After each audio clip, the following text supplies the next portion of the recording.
L'actualité au-delà de nos frontières, direction Moscou, pour retrouver là-bas notre correspondant permanent, Dominique Bernat, que vous apercevez là. Alors, un petit rappel quand même, cette semaine en France, vous vous en souvenez, c'était il n'y a pas si longtemps, nous avons commémoré le 72e anniversaire de la capitulation de l'Allemagne nazie. Mais en Russie, c'est le 9 mai. Et non pas le 8. Et là-bas, on appelle ça d'ailleurs la Grande Guerre patriotique.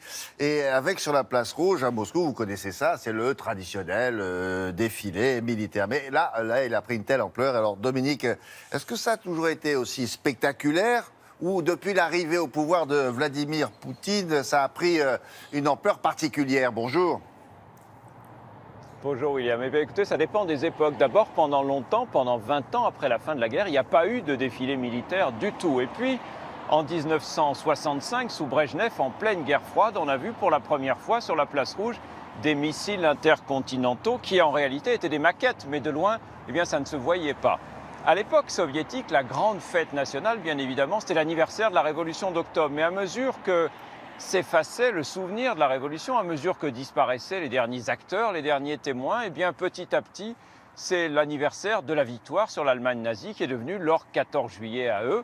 Et on s'est mis à le commémorer tous les ans, alors que jusqu'à ce moment-là, c'était tous les 10 ans. Sous Boris Yeltsin, le climat s'est réchauffé avec les États-Unis et les chars sont restés au garage. Mais depuis l'arrivée au pouvoir de Vladimir Poutine, depuis que les relations avec l'Occident à nouveau se sont dégradées, eh bien, ces commémorations du 9 mai sont redevenues une grande démonstration de force destinée à souligner le poids militaire de la Russie sur la scène internationale et puis aussi à flatter le patriotisme et l'orgueil national des Russes. Et c'était le cas cette année encore, comme vous allez le voir dans ce reportage réalisé avec Patrice Hacheret et Tania Tarasenkova.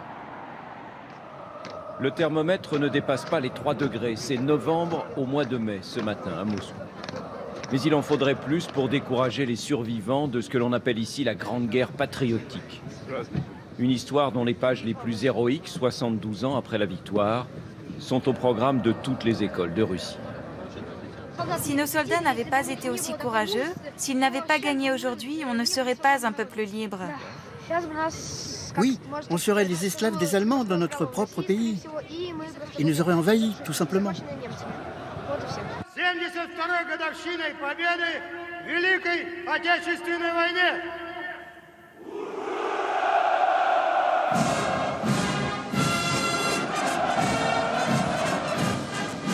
Pour la première fois cette année, défilent sur la place rouge les volontaires de Younarmia, un mouvement de jeunesse lancé par le ministère de la Défense pour promouvoir le patriotisme.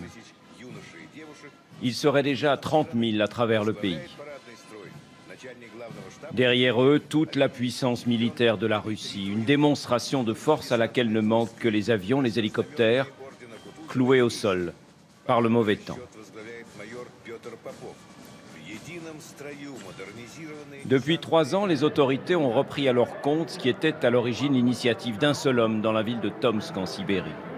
Sur ces photos, les portraits d'anciens combattants décédés depuis, mais qui, de cette façon, participent encore symboliquement aux célébrations de la victoire. Mon père nous a défendus. Nous devons lui rendre hommage, comme il le mérite, et être prêt à faire la même chose que lui, s'il le fallait. Je veux dire qu'il ne faut menacer personne, mais être prêt à défendre notre pays. Ils sont plus de 700 000 si l'on en croit les chiffres officiels dans les rues de la capitale, pour ce qui, en quelques années à peine, est devenu une tradition. Le plus important pour moi, c'est qu'il n'y ait pas de nouvelle guerre. Ce que je veux, c'est la paix. Je pense que si on garde la mémoire de cette époque, de cette guerre qui a pris tant de vies humaines, ça empêchera une nouvelle guerre. En tout cas, je l'espère. On estime à plus de 25 millions le nombre de victimes de la Seconde Guerre mondiale dans l'ex-Union soviétique. C'est dire si toutes les familles, ou presque, ont été touchées. En tout cas, les éléments de langage ont été bien appris apparemment. Dites-moi, Dominique, ce défilé des anonymes, le défilé du peuple, c'est sincère ou alors c'est une vaste mise en scène qui est orchestrée par le pouvoir?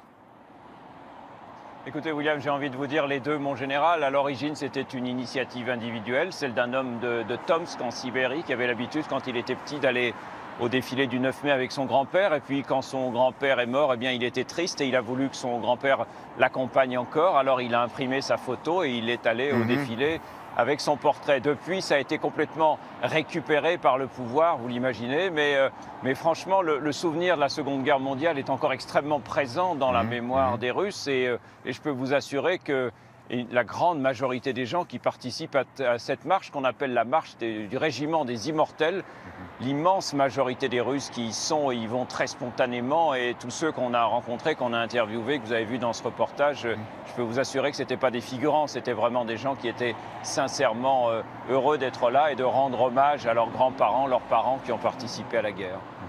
Voilà qui est dit. Merci beaucoup Dominique.